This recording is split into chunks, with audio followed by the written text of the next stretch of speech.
This is NBC Nightly News with John Chancellor in New York and David Brinkley in Washington. Good evening. When President Carter said during his campaign the tax system was a disgrace to the human race, nobody disagreed with him. Well, now he is planning to ask Congress to make changes to make it something less of a disgrace, and he spent the weekend at Camp David reading piles of papers on tax questions. Here's Judy Woodruff at the White House. The president returned to the White House from Camp David late this morning after spending much of the weekend working on his tax reform package. Mr. Carter's advisors have given him some new recommendations in recent weeks because it looks like there may be a slowdown in the economy next year. The president spent more than 3 hours meeting with his economic advisors this afternoon. The package they discussed is reported to include up to $22 billion in tax cuts, about 1/3 of them to go to business. The large business cuts were added after it became increasingly obvious that investors would need some incentive after next year to pump money into the economy. At the same time, the administration is proposing to close some of the loopholes that investors and business people rely on, such as the capital gains benefit. Meanwhile, the administration is reportedly still planning to propose a cut in the tax rate for most individuals. It's also reportedly planning to propose changing the $750 per person tax exemption into a $250 per person tax credit, which would benefit low and middle income people. The dilemma administration officials face, now that they admit they may have to agree to a temporary tax cut next year if the economy doesn't pick up, is how to do that without hurting the chances of the overall tax reform package, which would be voted on later. It's generally accepted that tax reform is a hard pill for Congress to swallow unless it includes some kind of tax reduction. Judy Woodruff, NBC News, the White House. One of the ideas about tax reform, which many Americans regard as highly revolutionary, is a lessening of the deductibility of an expense account meal. In certain quarters, these meals are regarded as sacred, nothing less. Robert Hager, who put in for expenses on this assignment, has been out checking on reaction.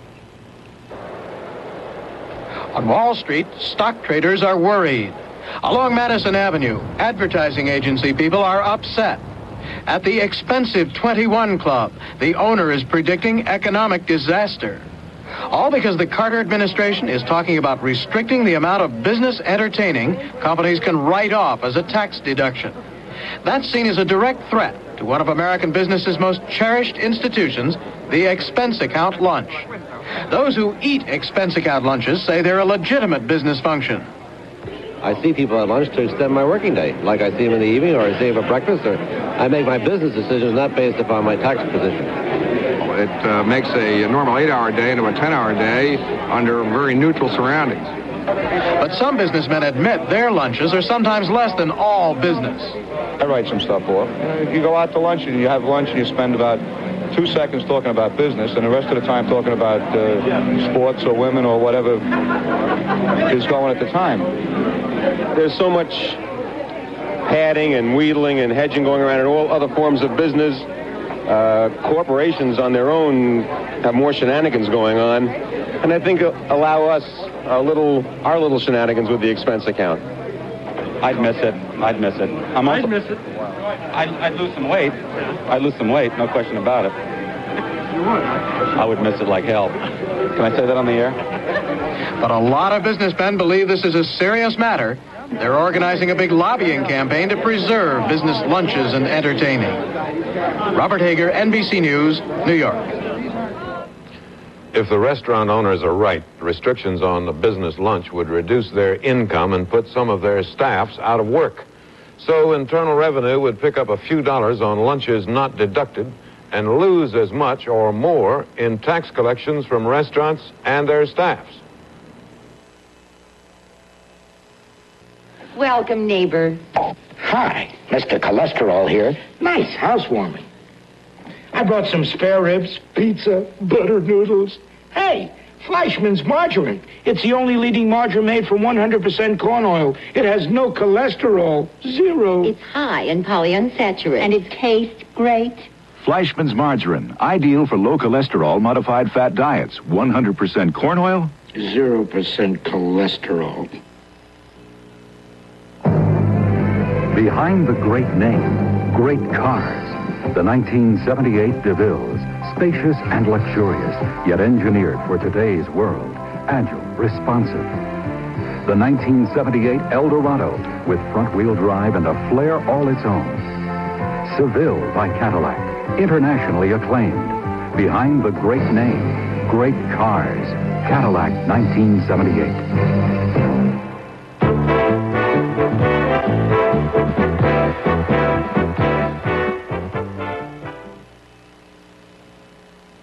Little did Mildred realize. Now you can listen to your favorite TV programs on a radio. GE's FM AM digital clock radio with TV sound. Taxes are up more than... You can also listen to TV programs on GE's 7-band portable radio with TV sound. In fact, you can hear your favorite TV programs on 5 GE radios, TV band radios from General Electric. It was reported today that a quiet, informal deal has been struck by the United States and Israel. The United States won't criticize any new Israeli settlements in the occupied West Bank area, and the new Israeli government will restrain itself in authorizing new settlements beyond those already approved by the former Rabin government. Syria said today it would boycott a Geneva conference if the Palestine Liberation Organization is not there. Israeli Foreign Minister Moshe Dayan at the UN said some low-level PLO members would be allowed. Richard Hunt has more on what Dayan did today. Dayan said Israel would not even discuss the question of a Palestinian homeland because it was not mentioned in UN Resolution 242, which is the framework for a Geneva conference. We do not take the Palestinians as a future coming state. And we are going to Geneva along the basis of 242 and 242 only. Just that. There is nothing whatsoever in the 242 about the Palestinians in any way that can really include in Geneva anything that eventually will get to self-determination, and we should not accept it. The Israelis also issued a statement read by Mayor Rosen, a legal advisor to Dayan, setting forth Israel's conditions for any peace treaty to be negotiated at Geneva. There were 4 main points. The security of Israel must be ensured, but the statement did not define what the frontiers should be. Israel must be guaranteed freedom for its ships to sail on all international waterways, meaning the Suez Canal and the Strait of Tiran, leading to Israel's southern coast.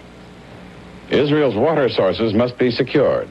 That refers to the headwaters of the Jordan River, which arise in Lebanon and Syria. Israelis and Palestinians must be guaranteed equal rights and full coexistence in the Gaza Strip and the West Bank, which again rules out a homeland there for the Palestinians. Arab diplomats will not comment publicly until they see the text. Privately, they said Dayan's terms might not prevent the convening of a conference at Geneva, but would make it difficult to achieve peace there. Richard Hunt, NBC News, United Nations. Hearings on the Panama Canal Treaty continued today with 3 retired military men testifying, 2 in favor of the treaty and 1 against. The Machinists Union went on strike against Boeing and Lockheed plants on the West Coast, demanding more money. Here's Roy Neal. Lockheed manufactures Navy patrol planes, commercial jetliners, and missiles at 3 plants in California.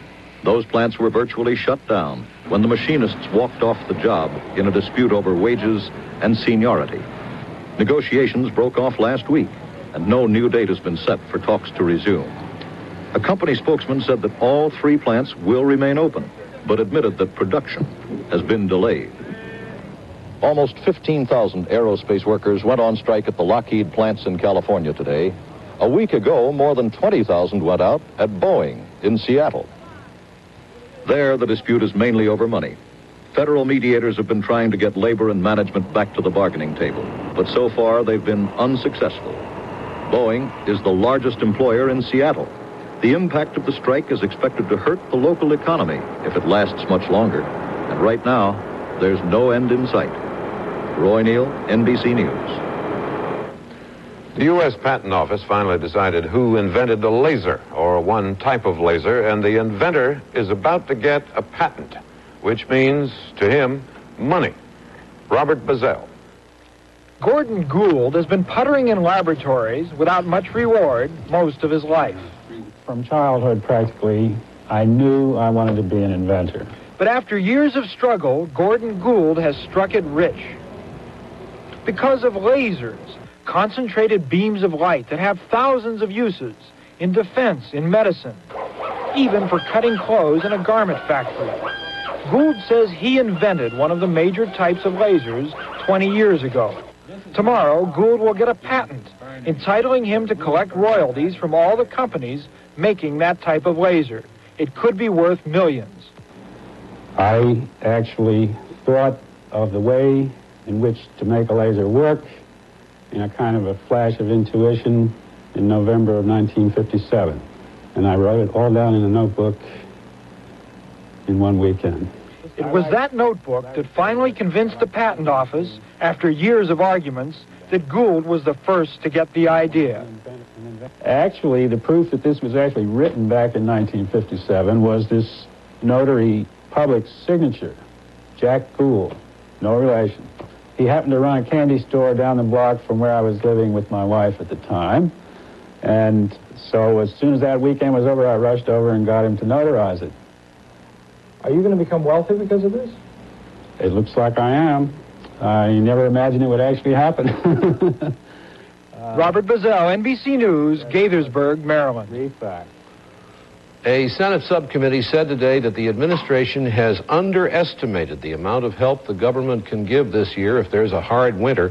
The Department of Energy believes it can make up about 60% of the possible fuel shortages in the next few months.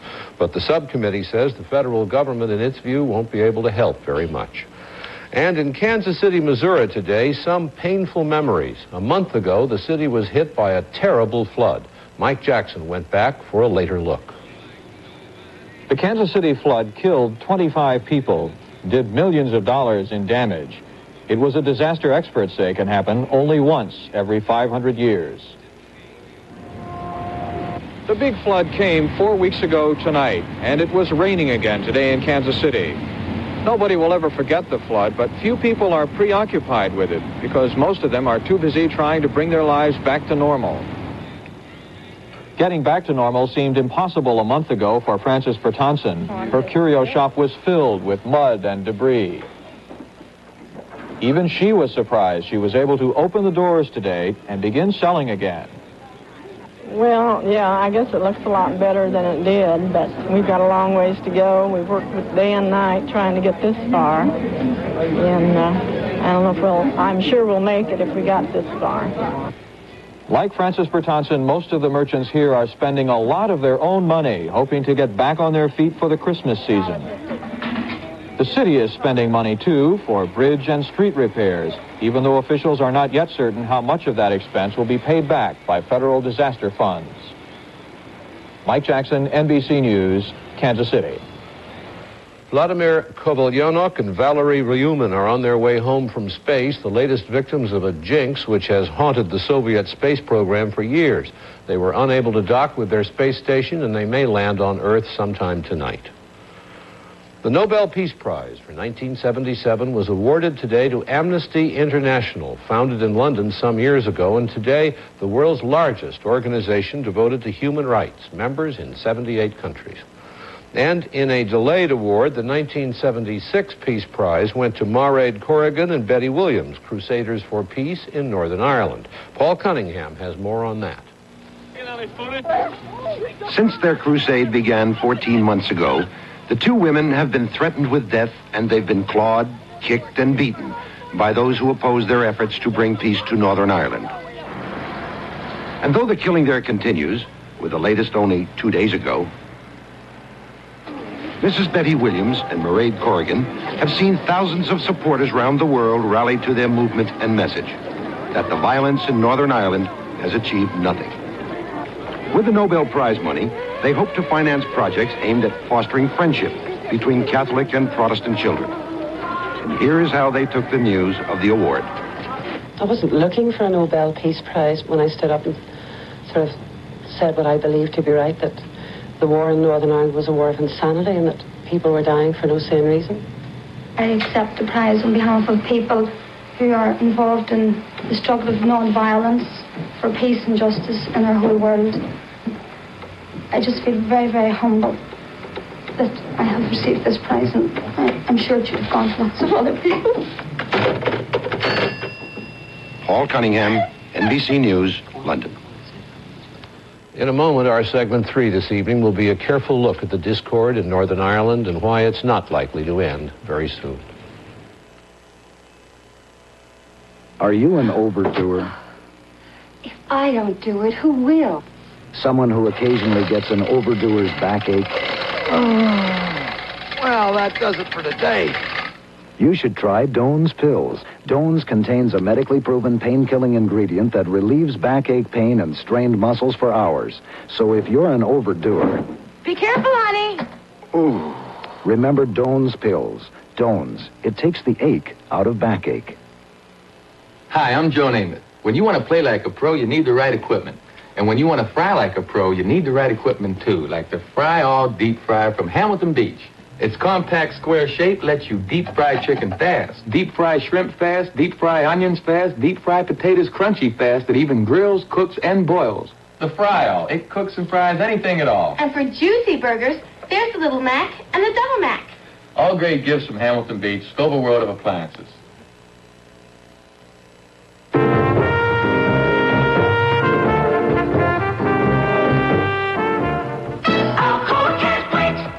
Highway light poles can be treacherous, especially if they stop your car dead on impact. That's why Alcoa helped develop this special aluminum light pole system that breaks away on impact. The aluminum pole takes the beating instead of you. Breakaway aluminum poles are out there saving lives right now. We can't wait for tomorrow. Alcoa can't wait. As reported, the Nobel Peace Prize was awarded today to 2 women in Northern Ireland who have organized a peace movement. They have not fully succeeded, but they are trying. They have not fully succeeded because the causes of the fighting and killing between Protestant and Catholic have not been removed. For our segment 3 this evening, here's Garrick Utley with a report.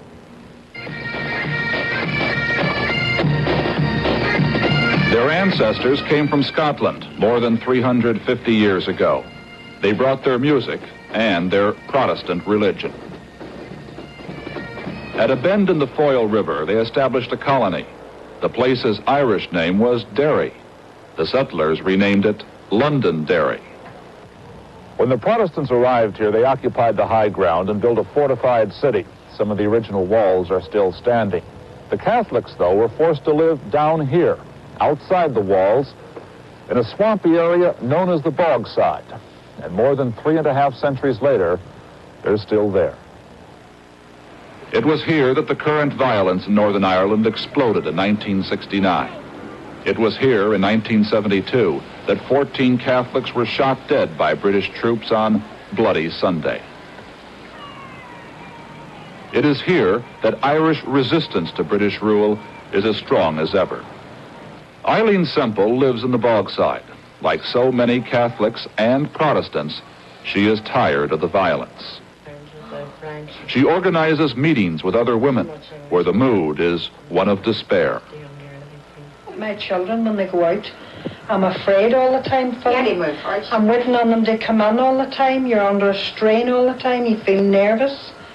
At nights, and when you hear shooting and things like that, your heart just goes bump and then.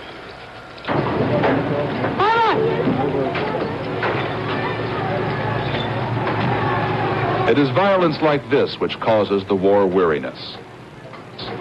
The British government claims the IRA is losing support among Catholics. The number of terrorist incidents against civilians has gone down.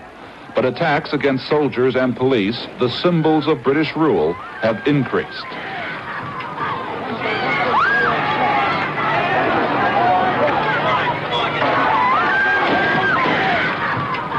The division in Northern Ireland is felt not only in the streets, but also in its churches. At St. Eugene's Cathedral in Londonderry,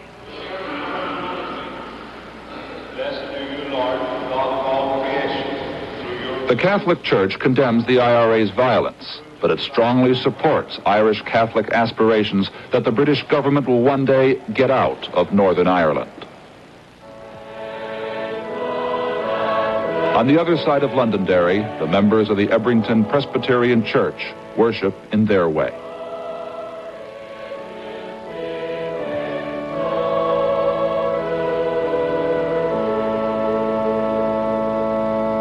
Something of Jesus. The Reverend William Adley condemns the violence, but he understands the fears of his congregation. They're frightened of being absorbed into a Catholic state. They fear a sellout by the British or perhaps the English. It is fear and tradition which keep Protestants and Catholics apart. After 3.5 centuries, there is still little mingling, little intermarriage. When the Protestants held their annual parade in Londonderry recently, they put on a display of confidence. They feel the IRA is growing weaker, that therefore they, the majority, are stronger. So why, they ask, should they compromise now, share political power with Catholics? It is the attitude which started the trouble in the first place, an attitude Catholics will not accept. The point is, it isn't that we want to fight. We have to fight. The mood of the people is that they want peace. They are war-weary. We've been fighting from 1969. We want peace. We want it more than anyone. But we realize that true peace can only come with continuing this war. I baptize you in the name of the Father and the Son and the Holy Spirit. In the end, Protestants and Catholics here want peace, but each side wants it on its terms. So, there is no prospect of peace. Prejudice on both sides has been passed down through too many generations. Garrick Utley, NBC News, Londonderry. I really enjoy my family because I don't neglect myself. We try to enjoy life. I've never been happier. To be good at anything, you gotta be good to yourself. So I eat right, exercise, and to make sure I get enough iron and vitamins, I take Geritol. Geritol, more than twice the iron of any ordinary supplement, and some very important vitamins. Take a look at people who take Geritol. Geritol every day. These Atlas tires look identical. They both meet federal standards for strength and endurance, but we're removing our name from this one. Why? Because it's not good enough to meet additional Atlas standards for smooth ride and long-term reliability. In fact, these Atlas standards are among the highest in the tire industry. So when you see the name Atlas on tires, you can be sure they're top quality, and that means real value. Look for them at a service station in your neighborhood. Long mileage Atlas tires.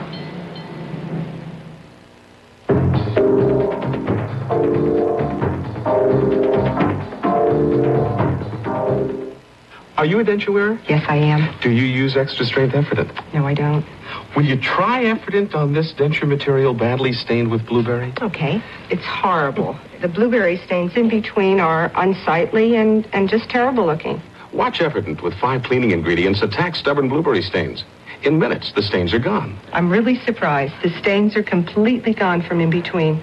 I'm going to switch to Efferdent. Extra strength Efferdent removes even stubborn stains between teeth in minutes. Briefly in the news today, in Washington, word that Judge Frank Johnson, the president's choice to be the director of the FBI, suffered a relapse today from recent surgery and will have to stay in bed for several weeks. There's been a bad train wreck in India. The Calcutta-New Delhi Express hit another train, and as many as 61 people are dead. In Rome today, the steel producers of the common market were talking about a voluntary restriction of steel sales in the United States if the Japanese would do the same.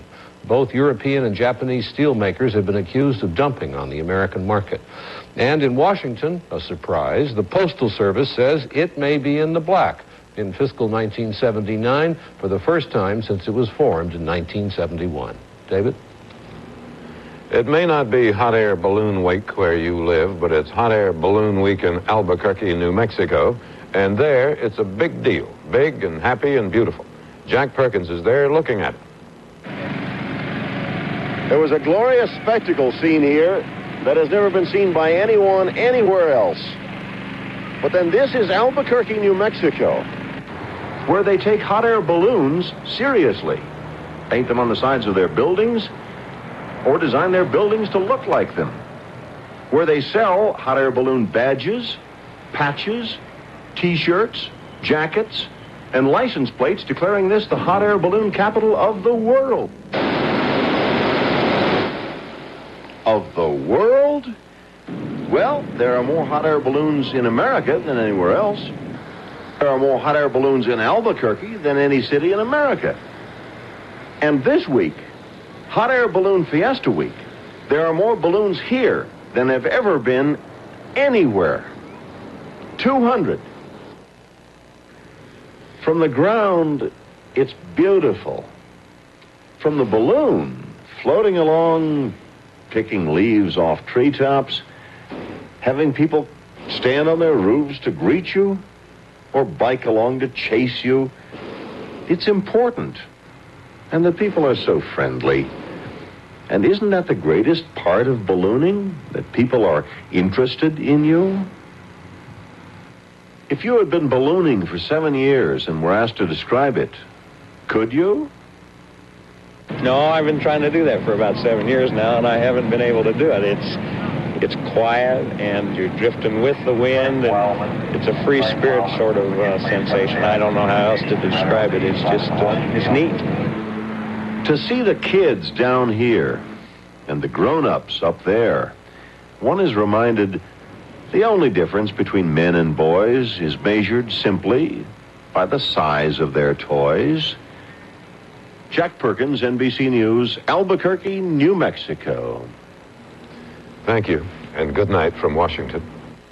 And from New York to you all, good night for NBC News. On the drawing board, it started as a lot of good ideas. On the road, it's a lot of practical car. Olds' new Cutlass Salon. One idea was more comfort, so we added more head and leg room than last year. Another was smooth ride and response, so Olds redesigned the chassis and suspension. Even EPA mileage estimates are now 29 highway, 20 city.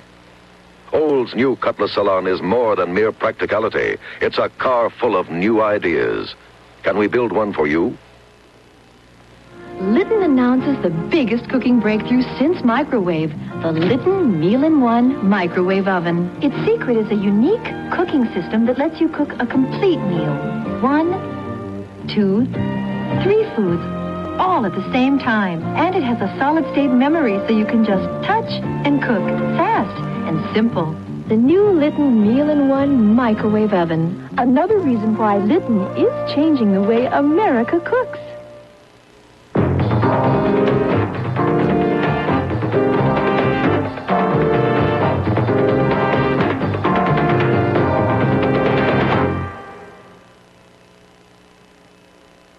A cruise ship races with death when there's a mysterious killer on board.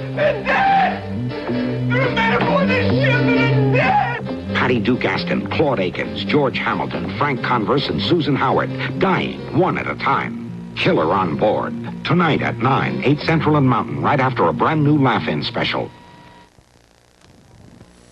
No, no, no, no, no, no, no, no. When you're watching your weight, too much of even a good thing can be a no-no.